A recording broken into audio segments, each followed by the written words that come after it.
What's going on, guys? It's the Unhinged Engineer, and today I want to make a triumphant return to an old series of ours, and that is roasting resumes on r/EngineeringResumes. Great way to look at other people's resumes, some of the things they do great, some of the things they do not so great, and hopefully learn a couple things that we can apply to our own resumes. So if you're interested in this kind of content, I have a whole series of stuff like this that will continue into the future. Definitely like, comment, subscribe. I'm the Unhinged Engineer. Let's get right into it. So one thing I'll note is that for today's episode, and actually next episode, because I have two batches queued up here, I'm actually gonna do something a little bit different.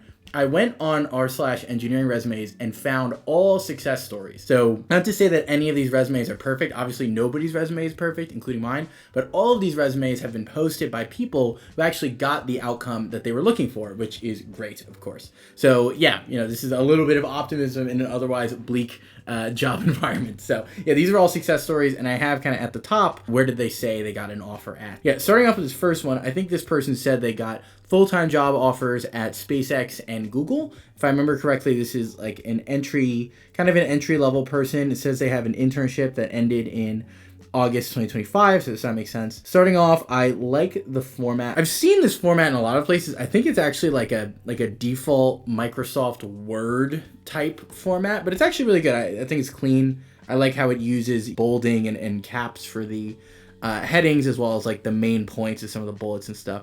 So I really like this format. I don't think I've ever used it myself personally, but I think overall it's pretty solid. They have the right order as far as I can tell: education, followed by experience, and then followed by projects with skills all the way at the bottom. I think this makes sense because it's kind of in decreasing order of social proof. For better or worse, education, especially for entry-level people, is still kind of the highest credibility thing. I think as we progress into our careers, that changes to like whatever you're currently doing at your role. Like I think for myself personally, I'm at about 3 years of experience out of college, so I'm kind of hitting that transition point where people start to care less about your education. Thank God. But, for entry level, I think putting your education first is definitely the right move. Education, followed by work experience, and then followed by projects. All of this is pretty standard stuff. So looking at education here, I think this is a good grouping. Yeah, I think this makes sense. It's a little cluttered. I would maybe try to break that up a little bit, but obviously that's a nitpick. Actually, I skipped this, but this is a pretty standard format for kind of right below your name, which I really like. I do the same thing. I think Jink's resume template does the same thing. So you got phone number, your email. If you have a website, put that there, and then also like your LinkedIn. Like I think that's a really good way to do that, which I do. So kudos to them. Yeah. But yeah, this section's good. Education section is pretty standard. I like the coursework as well. Let's move on to experience. These bullets all follow a pretty standard XYZ-ish method, which I've talked about in previous videos before. Even if they don't do everything in the right order, quote unquote right order, I talked about it in one of my previous videos. I think the XYZ method is more of a checklist than a prescription. Like you don't want to follow it as closely as possible for every bullet, because then it gets kind of monotonous. And I think these bullets do a really good job of that, right? Especially let's look at the second one here. So engineered a custom microcontroller based solution with 1 degree Celsius accuracy and 32 millisecond sampling. This is kind of what they did towards the beginning. A couple numbers in there, always good to have numbers. And then some of the tools they have at the end. And then even looking at the first one, it says here, significantly reducing unplanned downtime and costly replacement. So they're doing the right things, right? They're saying what they did. They're throwing numbers in there to quantify the results. They're talking about impact of the work they did. They kind of have the general XYZ boxes checked here, which is really good. And I think the most important thing, even above the order or whatever. Course grader, I would honestly change this to like teaching assistant, if you can ethically change it to teaching assistant. People like knowing that you have some sort of TA experience, because it shows that you can communicate with people. It shows that you can break down complex concepts in an effort to educate others. Even if you did just like grade tests, if you can get away with calling yourself a TA, I would, because people generally look upon that positively. Then again, I don't think TAing is a deal breaker. Like I never TA'd for any courses, but yeah, this is a good experience for sure. Yeah, love how many numbers are in this section as well. That's obviously very, very good. So kudos to them there. Yeah, I think this is a great work experience section here for sure. I like it a lot, and it's all very engineering related. Like there's no bussing tables at a restaurant or working at a gas station or something. Like this is all work that's related to engineering, which is obviously the most important thing.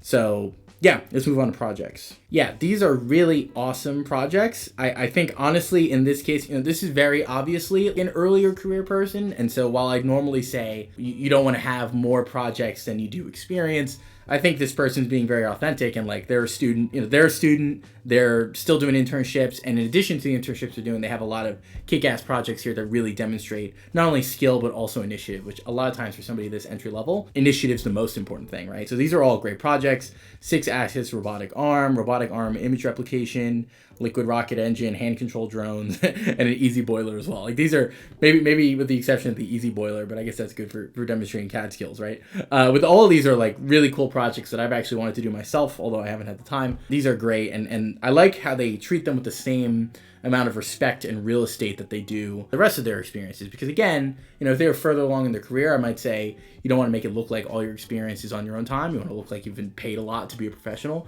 But this person is a student, and so this really just demonstrates they're running around doing awesome work, and they're going to do that hopefully at the company which would employ them. So this is a really great resume. I can see why I got them a call back at these companies, especially SpaceX, because I know SpaceX really values hands-on project experience, and these are really awesome projects that they did.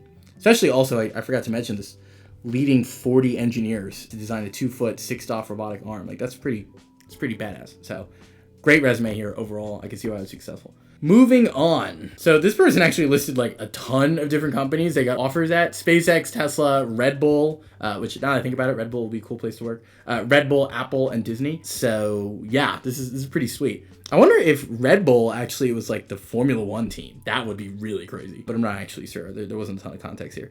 But yeah, let's get into it. So I think this is Jake's resume template, which I use for mine. So it's a standard there. Have education at the top, BS in mechanical engineering. Oh, I just realized? I guess these were all internships that they got, and they wound up taking the SpaceX one. So congratulations. But yeah, based on the dates here, that checks out. Interning SpaceX, very cool. They have Formula Racing. I guess this is their school. Oh, I see what they're doing. So they have multiple positions here listed.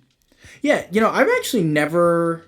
This is interesting because this is a problem I have encountered myself. I don't know how on Jake's resume template to do multiple positions at the same company, right? But I actually like the way he or she did it here. I think this makes a lot of sense. So they have like the company at the top, and then they have the individual positions as subheadings of that thing. That makes a lot of sense. Yeah, I mean, looking at these bullets, lots of numbers. I think, honestly, I don't really know if there's more context to these bullets than they actually let on, but as much as I'm a fan of the efficient use of space and having one-line bullets, some of these, like, it does look like you could probably flesh out a little bit more if you have space, right? Especially if you could potentially trim up some of the other things. Yeah, I mean, this work you did in Formula Racing seems really, really kick-ass. Yeah, I don't know. I think it's up to this person what they want to emphasize more or less. And all of this experience looks great, so I don't want to say, like, scrap part of it.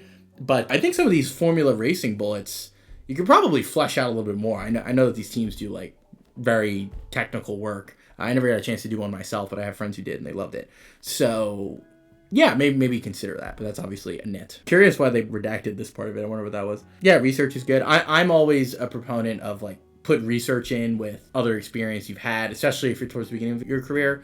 Like I list myself as an undergraduate researcher in a GNC lab at my school, and that's my job that I had. Even I got paid in credits, but even if I didn't get paid or I actually got paid in money, like I think at the end of the day, you hold a position within an organization of the school, so it just makes sense to put that within work experience. The only exception to that might be if you had a very specific project you did and you want to kind of put it in project section for whatever reason, that makes sense. But in general, I'm a fan of just rolling it all up into work experience, which this person does, so good for them there. First tech challenge, very cool. Yeah, this is cool, but if I could pick something that you might want to scrap to make a little bit more space for Formula Racing, I would pick this part. Not that it isn't good, but just it's very clear that you understand manufacturing, which would involve like CNC mills, lathes, laser cutters, stuff like that. And so to me, like that could be something you would speak to, and then you could save a lot of real estate to potentially put into that. And I know, at some point you're gonna have to put SpaceX stuff in here too, so that might be something to go. Yeah, and then 6DOF and kinetic sand art table. Both very cool projects, but again, I think you're getting to a point where you have very good experience, so those might you might want to take those off as well. But those are great, awesome projects, and I think overall your method of writing bullets is very solid. The only advice I might have is to flesh them out a little more, just because it seems like really good work. Another reason you might want to get rid of that is because you have it listed in skills. So you definitely have demonstrated competency there. But yeah, this is obviously a very awesome resume. I guess the internship would have been Red Bull Racing, which is pretty cool. But SpaceX internships are awesome and have a lot of panache. I had one in school as well, so I think you won't regret your decision. Best of luck. This was a freshman who got an internship at Stoke Space, which is pretty cool. So yeah, and also I'll say Stoke is a pretty cool company, and getting an internship as a freshman anywhere, let alone somewhere with name recognition like that, is very impressive. So shout out there. Let's get right into it. I'm not a fan in general of the way you've laid out your education here, just because it leaves a lot of real estate on the right-hand side here. Makes it look a little blank. So maybe I would try to scrunch it up a little bit and then kind of put things on the side, like you can see, these other resumes do, right? Instead of having it all listed out as individual lines, just kind of shift that stuff over here, just because you don't want it to look like you got a bunch of empty real estate. Not a big deal. Experience. Also, I'll say this spacing here is a little off. Yeah, spacing's a little messed up there. Obviously not a huge deal, but I would not use something like contributed to team performance. How would I approach showing that you did well? That's a good question. I don't know, maybe you could roll this up into here. You could say maybe you can make it something like led mechanical design and fabrication for annual competition robots, coordinating a 15+ member sub-team and delivering systems within 6-week build seasons, semicolon, qualified for first robotics world championships twice.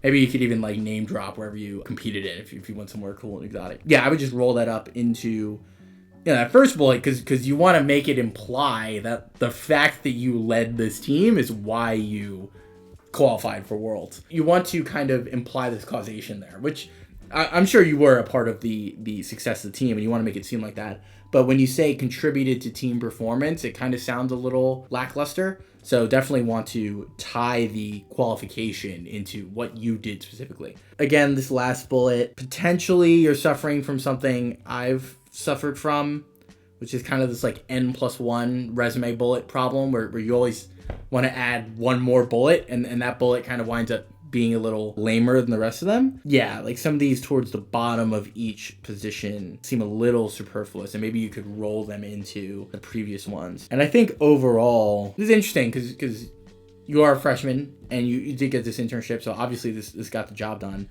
I think as you progress into your career, you really want to tie your description of your experience to specific things that you did, which you do really well in this FRC bullet, but I would try to flesh out more in these other positions you describe here. Yeah, I mean, hey, these are all success stories, right? So you definitely got what you're looking for, and I think the internship will help flesh this out even more. Okay, that's it for today's episode. If you are interested in this series and want to watch me rip into unassuming engineers' resumes that I find on Reddit, then this is definitely the channel for you. I think overall, these were great resumes that accomplished the outcomes that these people were looking for. So at the end of the day, whatever these people are doing is working. So any of my nits aside, congratulations to all of them. And I think, yeah, hopefully both from the thing these resumes did really well and some of the ways they can improve, you guys can learn ways you can improve your own resumes and get the outcomes you're looking for. And so if you're interested in professional development content for other young engineers like myself, then this is definitely the channel for you. I'm the Unhinged Engineer. Please like, comment, subscribe. Thanks so much for watching, and I will see you next time.